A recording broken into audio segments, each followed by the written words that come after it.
Hello students, today in this video we are going to read some short stories of novel Swami and Friends written by R.K. Narayan.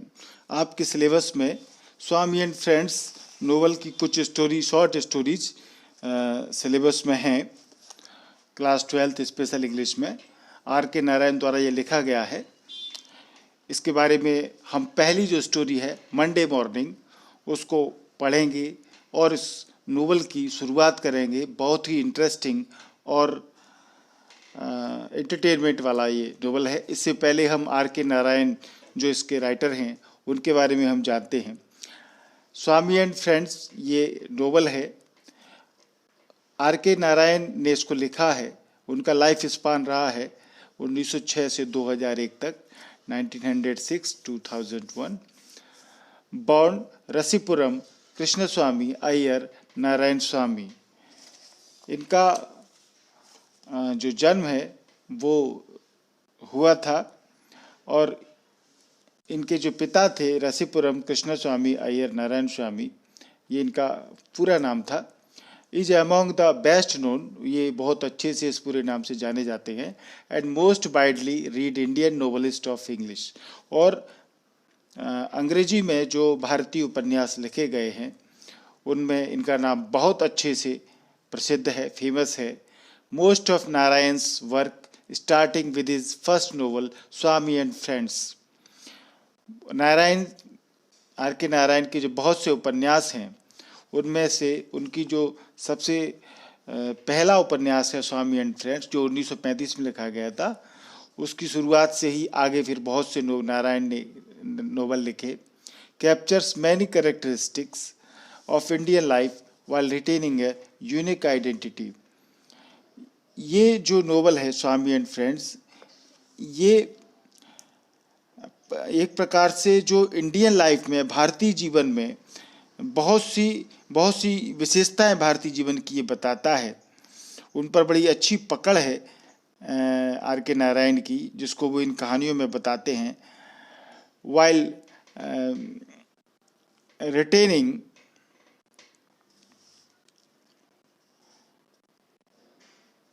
his novels were grounded in a compassionate humanism and celebrated the humor and energy day to day life। उनके जो उपन्यास हैं वो एक प्रकार से दयालु मानवता जिसको कहेंगे, जिसमें कि ऐसी ह्यूमनिज्म मानवता जिसमें दयालुता भरी हुई हो, उसको स्थापित करते हैं उनके उपन्यास जो भी हैं।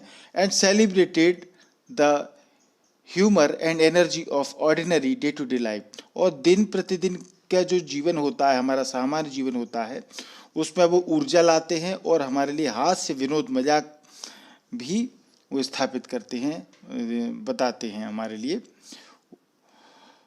His ironic stance has always been noted. उनका जो व्यंग करने का, ताना मारने का जो तरीका है, उद्देश्य जो है उसका, वो नोट करने लायक है। He created Malgudi as local for his novels.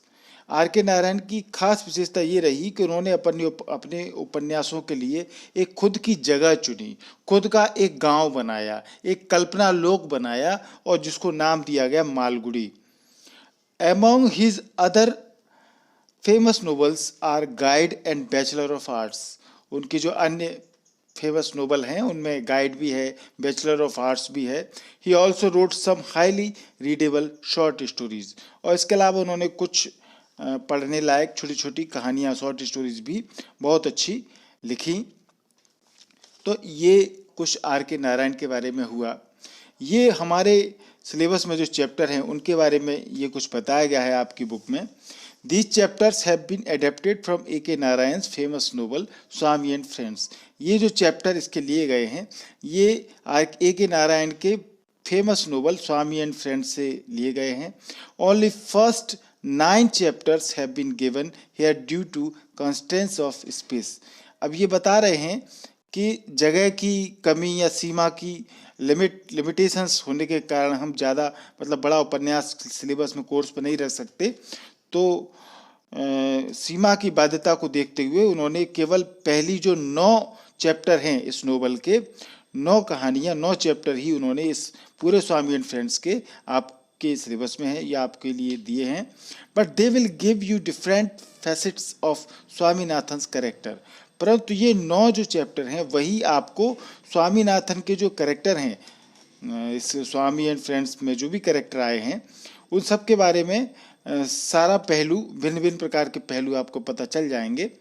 Swaminathan is a typical Indian boy. इसका जो हीरो है स्वामी एंड फ्रेंड्स का, वो एक बच्चा है जिसका नाम स्वामीनाथन या जिसको शॉर्ट में स्वामी बोलते हैं। वो एक बिल्कुल ठेठ इंडियन बॉय है, भारतीय इंडियन बॉय है, गांव का बिल्कुल। And you must be familiar with the mischief and childhood pranks he indulges in. और वो जो बदमाशियां और शरारतें अपने बचपन में करता है, जिनमें कि वो संलिप्त रहता है, वो सारी बातों से आप परिचित आपको होना चाहिए। As you have already passed through that phase of boyhood, क्योंकि आप भी उस बचपन के उस अवस्था से गुजरे हैं। तो वो जो बचपन में बदमाशियाँ होती हैं वो हर बच्चा करता है, चाहे वो स्कूल की हो, घर की हो, दोस्तों के साथ हो, वो सभी शरारतें इसमें दिखती हैं। तो फर्स्ट जो चैप्टर है जो हमारे सिलेबस में है, मंडे मॉर्निंग, जिसका नाम है सोमवार की सुबह। इसके पहले मैं आपको थोड़ा सा इसके बारे में बता दूं कुछ खास बातें स्वामी एंड फ्रेंड्स के बारे में, क्योंकि इसके बाद हम 9 चैप्टर्स एक एक करके एक एक वीडियो में लेंगे और प्रयास करेंगे आपको पूरी तरीके से समझाने का। कुछ आपको मैं महत्वपूर्ण बात ये भी बता दूं कि ये जो चैप्टर मंडे मॉर्निंग लिया गया है या आगे के जो चैप्टर होंगे उनमें कुछ घटनाएं आपके चैप्टर जो दिया है सिलेबस में उसमें से हटा दी गई हैं। जब मैंने थॉरोली इसको पढ़ा नोवेल को, तो ये देखा कि बहुत सी घटनाएं कुछ हटा दी गई हैं आपकी स्टोरी में से। परंतु मैं कोशिश करूंगा कि शॉर्ट में जो चीज़ें हटा दी गई हैं उनको मैं बता दूं, ताकि कहानी का जो क्रम है, कहानी का जो सार है, जो अर्थ है, वो आपके दिमाग में बना रहे। हो सकता है कुछ कारण रहे होंगे, चाहे वो समय की सीमा की बाध्यता हो या कुछ कारण हो जिससे उन्होंने कुछ लाइनें हटा दी हैं सिलेबस में, परंतु मैं पूरा करने की कोशिश करूंगा। तो थोड़ा सा स्वामी एंड फ्रेंड्स के बारे में हम जानकारी लें। स्वामी एंड फ्रेंड्स क्या है, आपने देखा भी कि एक R.K. नारायण द्वारा लिखी गई कथाओं में से एक उत्तम कथा है। ये उनकी ये पहला उपन्यास था, ये उन्होंने जो लिखा था। इस उपन्यास में भारत की स्वतंत्रता से पहले के समय का वर्णन किया गया है। ये आप पहले ध्यान से सुने, 1935 में ये लिखा गया था।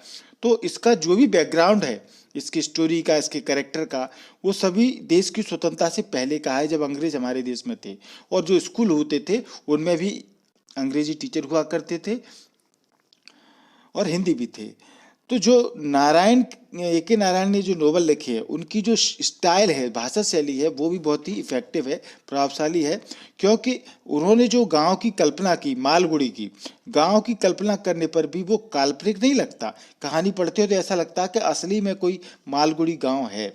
इसकी भाषा उन्होंने बहुत ही सरल और असरदार बताई है। टाइम टाइम पर जब वो हंसी मजाक, हास्य विनोद टाइप की बातें स्टोरी में करते हैं, तो उनके नोवेल में मनोरंजन के साथ साथ जो भी उसको पढ़ने वाला है, जो पाठक है, रीडर है, वो अपने बचपन में चला जाता है, बचपन की बेफिक्री की याद में घुस जाता है उनकी कहानियों को पढ़ते पढ़ते। तो ये जो नोवेल है वो एक स्कूल की कक्षा 1 में पढ़ रहे विद्यार्थी के संबंध में है। शुरुआत की कक्षाओं में वो बच्चा है जिसका नाम स्वामी है। स्वामी को स्कूल जाना बिल्कुल भी पसंद नहीं है, ये एक खास बात है। उसको स्कूल जाना बिल्कुल पसंद नहीं है। स्कूल में उसके कुछ मित्र जीवन में उसके उत्साह लाते हैं। खास तौर से राजम नाम का एक बच्चा है, स्वामी के इस बोरिंग लाइफ में वो चेंज लाता है। और ये कथा 1935 में लिखी गई थी। कथा की जो थीम है वो स्वामी के विकास और वृद्धि पर आधारित है, किस प्रकार से वो धीरे धीरे पढ़ा लिखा बड़ा हुआ। स्वामी बहुत ही नटखट और निर्दोष, इनोसेंट टाइप का एक बच्चा है और वो साउथ इंडिया, दक्षिण भारत के एक छोटे से गांव मालगुड़ी में रहता है। ये R.K. नारायण ने खुद को बिल्कुल अलग रखते हुए, कहानी से निर्लिप्त रख करके उन्होंने उस सोसाइटी का इंस्पेक्शन किया, निरीक्षण किया। और जो क्षेत्रवाद, प्रांतवाद का भी हल्का सा इसमें कटाक्ष किया गया है जो साउथ इंडिया में पाया जाता है। उन्होंने मालगुडी गांव के सौम्य वातावरण का वर्णन किया है, जहां सभी लोग शांति और समरसता से रह सकते हैं। कहीं कहीं अंग्रेज पात्रों का वर्णन मिलता है, अंग्रेज कैरेक्टरों का वर्णन मिलता है, परंतु वे भी सब इंडियन ही लगते हैं।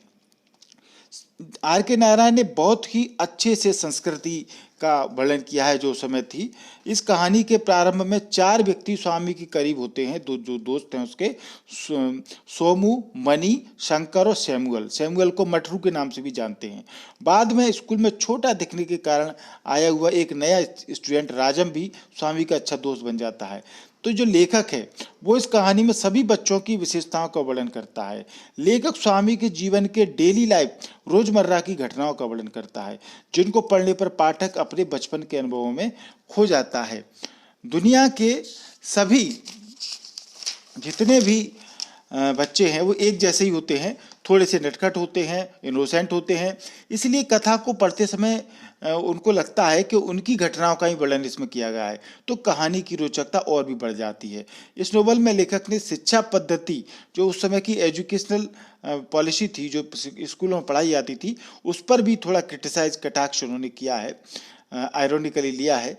तो एक आर के नारायण ये नहीं मानते कि शिक्षा निरर्थक है, ऐसा नहीं मानते कि शिक्षा बेकार है, लेकिन अंग्रेजों के द्वारा स्थापित शिक्षा पद्धति सबके लिए बराबर नहीं थी, ये भी उन्होंने उस समय बताया था। तो चलिए हम अपनी कहानी स्टार्ट करते हैं। सोमवार की सुबह, Monday morning. It was Monday morning. ये सोमवार की सुबह थी। Swaminathan was reluctant to open his eyes. Swaminathan की आंख नहीं खुल रही थी। He considered Monday specially unpleasant in the calendar. उसे ये सोमवार का दिन हफ्ते का सबसे बुरा दिन लगता था। क्यों लगता था? After the delicious freedom of Saturday and Sunday, it was difficult to get into the Monday mood of work and discipline. शनिवार और इतवार की छुट्टी रहती थी, तो उसकी जो मौज मस्ती के बाद सोमवार को काम और जो अनुशासन का मूड बनाना उसे बड़ा मुश्किल लगता था। शनिवार और संडे की छुट्टी हो, फिर मंडे को स्कूल जाना पड़े, तो बड़ा ही आलस आता है बच्चों को। तो ऐसा ही था उसके साथ में। He shuddered at the very thought of school. School जाने के ख्याल आते ही उसे कपकपी आने लगती थी। दैट डिसिमल येलो बिल्डिंग, उसकी स्कूल की उखड़ती हुई पीली इमारत। द फायर आइड वेदनायगम, वेदनायगम जो उसके टीचर हैं, क्लास टीचर हैं, उनकी फायर आइड यानी लाल आंखें। हिज क्लास टीचर, जो उसके क्लास टीचर थे वेदनायगम, वो उसको याद आता है। And the headmaster with his thin long cane, और लंबी पतली छड़ी लिए हुए टहलते हुए उसके हेडमास्टर, वो सारे उसको डरा देते हैं। तो स्कूल के ख्याल से ही वो डरने लगता है। By 8 he was at his desk in his room. 8 बजे वो अपनी डेस्क जो है अपने रूम की, उसके सामने अपने कमरे में आ गया। Which was only A corner in his father's dressing room, जो कि पिताजी के ड्रेसिंग रूम का एक कोनावर था। यानी उसके पिताजी का ड्रेसिंग रूम इतना बड़ा था कि उसका जितना कोना था ड्रेसिंग रूम का, उतना ही छोटा इसका कमरा था। He had a table on which all his things, his coat, cap, slate, ink bottle and books were thrown in a confused heap. वहाँ एक मेज थी जिस पर उसका सारा सामान, उसका कोट, टोपी, स्लेट, दवात, किताबें बिल्कुल बेतरतीब तरीके थे। कंफ्यूज्ड हीप, बेतरतीब ढेर के रूप में पड़ी हुई थी उसकी टेबल पर। He sat on his stool, वो अपने स्टूल पर बैठ करके, and shut his eyes to recollect what work he had for the day. Stool पर बैठकर अपनी आंखें बंद कर ली उसने और सोचने लगा कि आज उसे क्या क्या करना है। First of course there was arithmetic, सबसे पहले तो उसे गणित का काम करना था। Those 5 puzzles in profit and loss, लाभ हानि की जो 5 पहेलियां हैं वो उसको सॉल्व करनी थी। देन देयर वाज इंग्लिश, फिर अंग्रेजी का होमवर्क भी करना था। He had to copy down a page from his 8th lesson, उसे 8वें पाठ से एक पूरा पन्ना, एक पूरा पेज नकल करना था। And right dictionary meanings of difficult words, और जो डिक्शनरी के कठिन मीनिंग थे उनके अर्थ ढूंढना थे उसे। And then there was geography, और फिर उसको भूगोल का काम भी करना था। तो वो आप समझ गए कि सोमवार को वो स्कूल जाना बड़ा ही उसके लिए कष्टप्रद था, खूब सारा होमवर्क मिला था, उसने अभी तक शनिवार इतवार को किया नहीं था। 2 घंटे स्कूल से जाने से पहले वो ये सब अपने होमवर्क को सोच रहा है कैसे करना है, वो सब उसको करना है।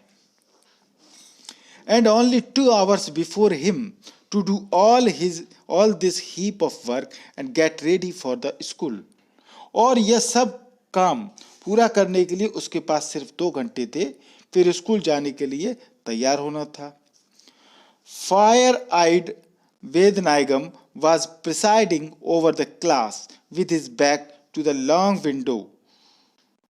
Through its bars one saw a bit of the drill ground and a corner of the veranda of the infant standards. अब स्कूल में वो आ चुका है। लाल आंखों वाले वेदनायगम क्लास ले रहे थे। उनके पीठ पीछे उनके कमरे की बड़ी सी खिड़की थी। Class with his back to the long window, एक बड़ी सी लंबी खिड़की थी। थ्रू इट्स बार्स, उस खिड़की की छड़ों के बाहर, so a bit of the drill ground, एक ड्रिल का मैदान का कुछ हिस्सा दिखता था। And a corner of the verandah of the infant standards, infant standards माने जो प्ले ग्रुप के बच्चे होते हैं, प्राइमरी का ग्रुप जो होता है, उनके बच्चों की बिल्डिंग खिड़की से दिखती थी। उसका एक कोना, उनके बरामदे का एक कोना बाएं दिखता था उस खिड़की से, जो टीचर के पीछे खिड़की थी बड़ी सी, उसके पीछे। There were huge windows on the left showing vast open grounds bound at the other extreme by the railway embankment. और कमरे के बाईं तरफ की खिड़कियों से बाहर का खुला मैदान दिखता था, और जिसके सिरे पर रेलवे की पटरी बिछी हुई थी। एम्बैंकमेंट माने रेलवे ट्रैक जो होता है, तो एक खिड़की से, बाईं तरफ की खिड़की से रेलवे का ट्रैक भी दिखता था। तो ये उसकी क्लासरूम का दृश्य था। To Swaminathan, existence in the classroom was possible only because he could watch the toddlers of the infant standards falling over one another, and through the windows on the left see the 12:30 mail gliding over the embankment, booming and rattling while passing over the Saryu Bridge. यहाँ toddler ये आया है meaning, जिसका मतलब एक छोटे बच्चे होते हैं, a child who has recently learn to walk, छोटे बच्चे जो अभी अभी चलना सीखे हैं, बिल्कुल प्ले ग्रुप के जो बच्चे होते हैं 2-3 साल के, टोडलर बोलते हैं उनको। तो स्वामी के लिए कक्षा का महत्व तो इसलिए था, एग्जिस्टेंस क्लास का जो है स्वामी के लिए इसलिए था कि खिड़कियों से बाहर उसे प्राइमरी के छोटे छोटे बच्चे एक दूसरे के ऊपर गिरते पड़ते दिखाई देते थे। टोडलर जो थे वो पैदल चलते थे, थोड़ा चलते थे, गिर जाते थे, दूसरा बच्चा उसके ऊपर गिर जाता था। तो खिड़की से वो छोटे बच्चों की बिल्डिंग जो थी स्कूल की वो दिखती थी, तो ये बच्चे उसको दिखते थे, और ये उसकी इंटरेस्टिंग चीज़ थी। और दूसरी चीज़ जो थी उसको खिड़की से देखने लायक, 12:30 बजे रेलगाड़ी आती थी, जो कुछ छुक छुक और छू छू करती हुई धीरे धीरे आगे बढ़ती और सरयू नदी का पुल पार करती हुई दिखाई देती थी उसके कमरे की खिड़की से। तो आपने देखा कि उसके क्लासरूम से क्या क्या दिखाई देता था। पीछे बरामदा दिखता था टीचर के पीठ पीछे खिड़की से, और बाईं तरफ की खिड़की से उसको बच्चे खेलते हुए दिखाई देते थे और ट्रेन आती हुई दिखाई देती थी। तो यही उसके इंटरेस्टिंग चीज़ थी उस क्लास के लिए, उसके लिए। The first hour passed of quietly, पहला घंटा जो था वो अच्छे से निकल गया, मतलब कोई उसको प्रॉब्लम नहीं हुई। क्लास टीचर अपने हाजिरी वगैरह लेते रहते हैं, तो उसमें उसको शांति मिली। The second day had arithmetic, Vedanayagam went out and return in a few minutes in the role of an arithmetic teacher. अब दूसरा घंटा जो था पीरियड उसका गणित का था।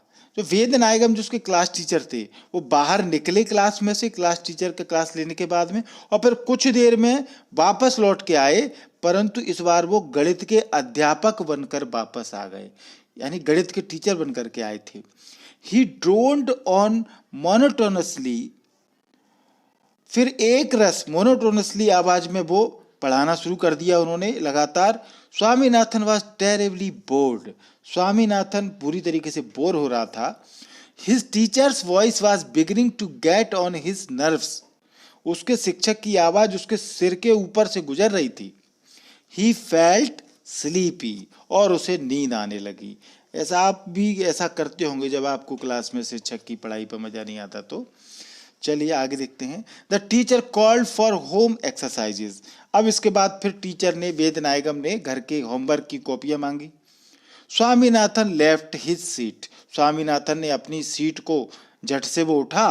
जम्प्ड ऑन द प्लेटफॉर्म, और उस प्लेटफॉर्म पर गया जहां पर टेबल थी, टीचर बैठे थे। And placed his notebook on the table, और मेज पर अपनी कॉपी रख दी।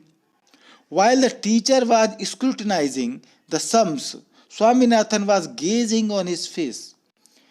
टीचर जब उसके किए गए सवालों की जांच कर रहे थे, जांच करने लगे, स्क्रूटिनाइज करने लगे, तो वो टकटकी लगाए उनका मुंह देखता रहा टीचर का, स्वामी।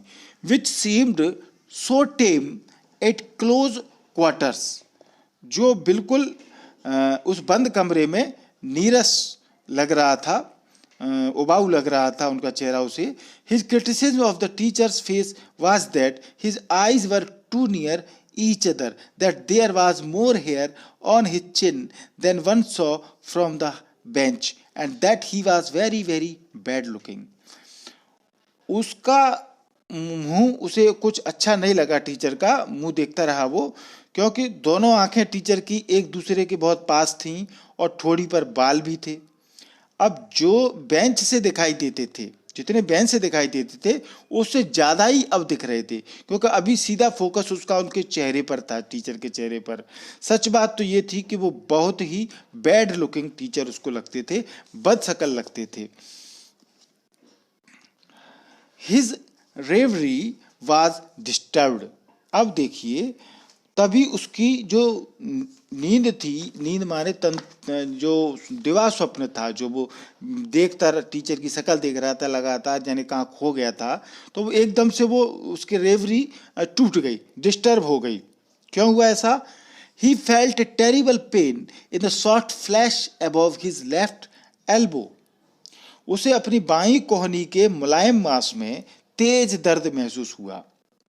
The teacher was pinching him with one hand. Teacher एक हाथ से उसको चुटकी काट रहे थे, उसको कोहनी पर चुटकी ले रहे थे। And with the other crossing out all the sums, और दूसरे हाथ से सवालों को काटते जा रहे थे, धड़ाधड़ काट रहे थे, पूरा होमवर्क गलत था। He wrote very bad at the bottom of the page. शिक्षक ने उसके पेज के नीचे लिख दिया वेरी बैड, बहुत खराब, होमवर्क खराब है। Flung the notebook in Swaminathan's face, और कॉपी स्वामीनाथन के चेहरे पर दे मारी। And drove him back to his seat, और उसे सीट पर वापस भेज दिया। Next period they had history, अगला पीरियड इतिहास का था। The boys looked forward to it eagerly, लड़के बड़ी बेचैनी से इंतजार करते थे इस पीरियड का। It was taken by D Pillai, who had earned a name in the school for kindness and good humor. D Pillai इतिहास पढ़ाते थे और अपने सद्व्यवहार, अच्छे व्यवहार और हंसी मजाक से क्लास लेने के लिए वो मशहूर थे पूरे स्कूल में। He was reputed to have never frowned or sworn at the boys at any time. सब कहते थे कि उन्होंने आज तक किसी लड़के को डांटा फटकारा नहीं है। His method of teaching history conformed to no canon of education. इतिहास पढ़ाने का उनका जो तरीका था वो शिक्षा के सारे नियमों से अलग, उनका एक अपना अलग था तरीका। He told the boys with a wealth of detail the private histories of Vasco da Gama, Clive, Hastings and others. वे जब इतिहास पढ़ाते थे तो Vasco D gamma, Clive, Hastings वगैरह वगैरह जो भी अंग्रेज उसमें इतिहास रहा है उसकी कहानियाँ बड़े विस्तार से वो बयान करते थे। वेल्थ ऑफ डिटेल, बड़े विस्तार से वो उसको बताते थे। When he described the various fights in history, one heard the clash of arms and the groans of the slain. जब वे इतिहास में हुई लड़ाइयों के बारे में बताते तो जो लड़के स्टूडेंट पढ़ते थे क्लास में, उन लड़कों को तलवारों की खनक सुनाई देती थी, clash of arms and the groans of the slain. और जो मर जाते थे लोग युद्ध में, घायल हो जाते थे, उन गिरने वालों की चीखें सुनाई देने लगती थी। इतने अच्छे से इतिहास पढ़ाते थे। He was the despair of headmaster whenever the latter stole along the corridor with noiseless steps on his rounds of inspection। और हेडमास्टर साहब जो कभी दबे पांव से उनकी क्लास के बगल से गुजरते थे, तो वे कमरे में शोर शराबा न देख करके परेशान हो जाते थे, क्योंकि उनको तो आदत थी शोर शराबा सुनने की, क्योंकि उनकी क्लास शोर मचाती थी। परंतु हिस्ट्री टीचर इतने अच्छे से पढ़ाते थे कि सारी क्लास बिल्कुल शांत रहती थी। Next day Swaminathan was at school early. अगले दिन स्वामीनाथन जल्दी आ गया। There was still half an hour. अब यहाँ पर आपको एक बात बता दूं मैं, ये हिस्ट्री टीचर के बाद में कुछ इस कहानी में एक इस टीचर हैं, उनके पार्ट को इसमें हटा दिया है। शिक्षक एबिनेजर हैं जो कट्टर ईसाई हैं, उनको मैं इससे अलग हट करके, स्टोरी से अलग हट करके शॉर्ट में आपको बताता हूं, क्योंकि हिस्ट्री के बाद में उनका धर्म शिक्षा का एक पीरियड का घंटा होता था। बहुत ही उबाऊ बोरियत वाला नहीं होता था, परंतु मज़ेदार घटनाओं की तस्वीरें इसमें दिखती थीं।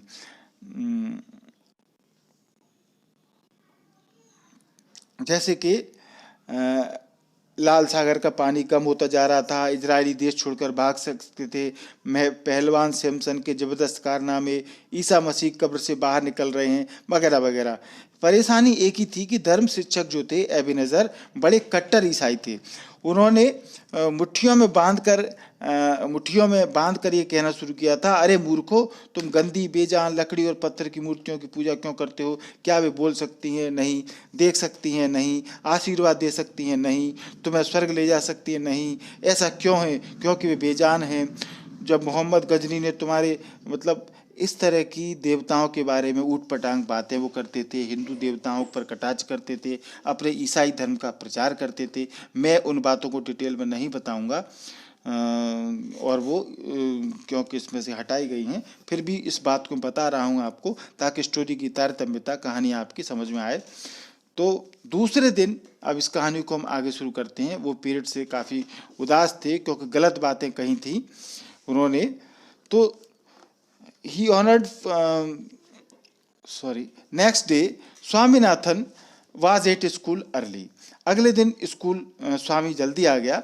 there was still half an hour before the bell। और वो घंटी बजने में अभी आधा घंटा बाकी था। he usually spent such an interval in running around the school or in playing the digging game under the huge tamarind tree। और दिन यदि कोई होता तो वो मैदान में दौड़ लगाने भी चला जाता और इमली के पेड़ के नीचे वो नीचे पड़ी उंगलियों को बटोरता और कुछ गिल्ली डंडे वाला खेल जैसा कुछ खेल खेलता खाली समय में।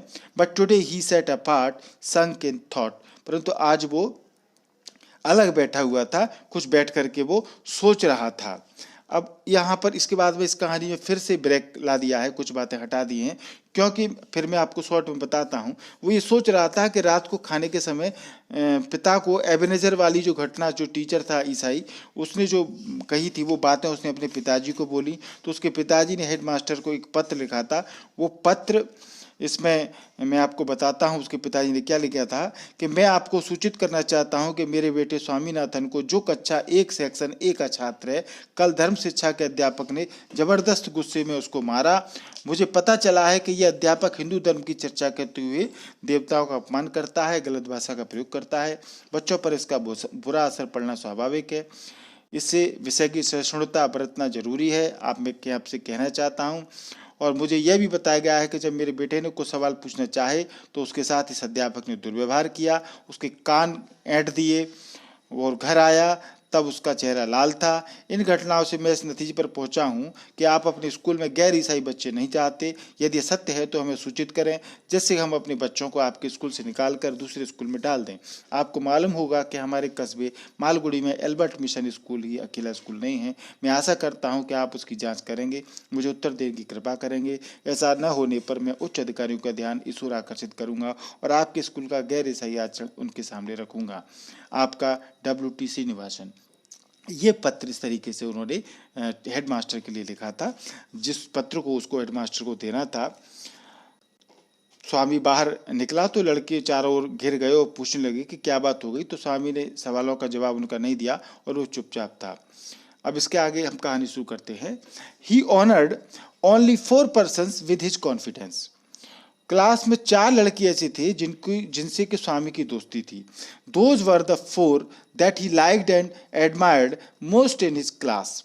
जिनकी को वो इज्जत भी करता था और इन्हीं को उसका विश्वास भी प्राप्त था। अब कौन थे ये? The first was Somu. पहला था क्लास का monitor Somu, who carried himself with such an easy air, जो आराम से सब काम धाम करता था। He set about his business whatever it was with absolute confidence and calmness। जो भी उसको करना होता बड़ी शांति और विश्वास से वो करता था। He was known to be chummy even with the teachers। वो टीचरों के साथ भी घुल मिलकर काम करता था। No teacher ever put to him a question in the class. कोई टीचर उसी क्लास में सवाल नहीं पूछता था। Then there was a Mani. फिर इस कहानी का एक इंटरेस्टिंग कैरेक्टर है, उसका दोस्त मनी है। तो दूसरा लड़का था Mani, the mighty good for nothing. सबसे बेकार लेकिन सबसे ताकतवर। He towered above all the other boys of class. Class के सब लड़कों से वो ऊंचा था, मतलब तगड़ा था। He seldom brought any books to the class. वह बहुत ही कम किताबें लेकर क्लास में आता था, लाता ही नहीं था। And never bothered about homework. और होमवर्क की तो वो परवाह नहीं करता था। No teacher ever tried to prod him. कोई टीचर उससे उलझने की हिम्मत नहीं करता था। Mani bullied all strangers that came his way, be they big or small. Mani के सामने जो भी पढ़ता, बड़ा हो या छोटा, उसे वो बहुत परेशान करता था।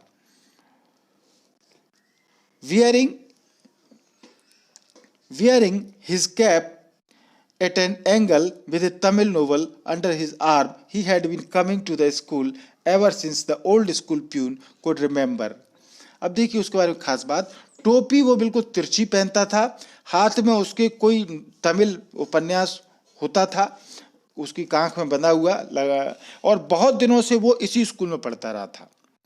बूढ़ा चपरासी उसे शुरू से ही यहाँ देखता चला आ रहा था, यानी पता नहीं कितने साल से वो स्कूल में था। In most of the classes he stayed longer than his friends did. सभी क्लासों में वो कई कई साल गुजारा, यानी कई साल फेल होकर के एक ही क्लास में रहा था। Swaminathan was proud of his friendship. Swami को गर्व होता था कि मणि उसका दोस्त है। Then there was Shankar. फिर एक लड़का था शंकर, जिसका नाम था, तीसरा लड़का, the most brilliant boy of the class. Class का सबसे तेज छात्र था। He solved any problem that was given to him in 5 minutes। वह हर सवाल का जवाब 5 मिनट में निकाल देता। And always managed to border on 90%। और उसे 100 में से 90%, मतलब 90% नंबर हमेशा मिलते थे उसको। There was a belief among the section of the boys। कुछ लड़के उसके सेक्शन के जो थे वो ये सोचते थे that if only he started cross examining the teachers, कि यदि वो शंकर टीचरों का इम्तिहान परीक्षा लेने लगे, एग्जाम लेने लगे, the teachers would be nowhere। तो टीचरों की भी सिट्टी पिट्टी गुम हो जाएगी, कहीं नहीं दिखेंगे। इतना होशियार शंकर को मान के चलते थे। He could speak to the teachers in English in the open। वो क्लास में टीचरों से अंग्रेजी में बात कर सकता था। He knew all the rivers, mountains and countries in the world। उसे दुनिया की सब नदियां, पहाड़ों और देशों के नाम पता थे। He could repeat history in his sleep, और नींद में वो इतिहास बोलता था, इतना होशियार था वो। Grammar was child's play to him, grammar उसके लिए, व्याकरण बच्चों का खेल थी उसके लिए। His face was radiant with intelligence, उसका चेहरा बुद्धि से चमकता रहता था। Though his nose was almost always damp, हालांकि नाक हमेशा उसकी नाक से पानी बहता रहता था, यानी हमेशा आप समझ गए किस तरह का नाक से पानी निकलता रहता था उसको, जुकाम। And though he came to the class with his hair braided and with flowers in it, जब वो क्लास में आता तो उसके बाल बिल्कुल कड़े होते थे, बाल काट के आता था, और एक आध फूल भी लगा होता था उसके बालों में। Swaminathan looked on him as a marvel, Swami उसका ये रूप देख करके उसको बहुत अच्छा लगता था। He was very happy when he made money see eye to eye with him and admit Shankar to their company. उसने मणि को इस बात के लिए तैयार कर लिया था कि शंकर को भी वो अपनी कंपनी में, दोस्तों की कंपनी में उसको शामिल कर लिया जाए। Mani liked him in his own way, अब मणि जो है वो शंकर को अपने तरीके से पसंद करता था, उसका एक अपना ढंग था। And brought down his heavy fist on Shankar's back whenever he felt inclined to demonstrate his affection.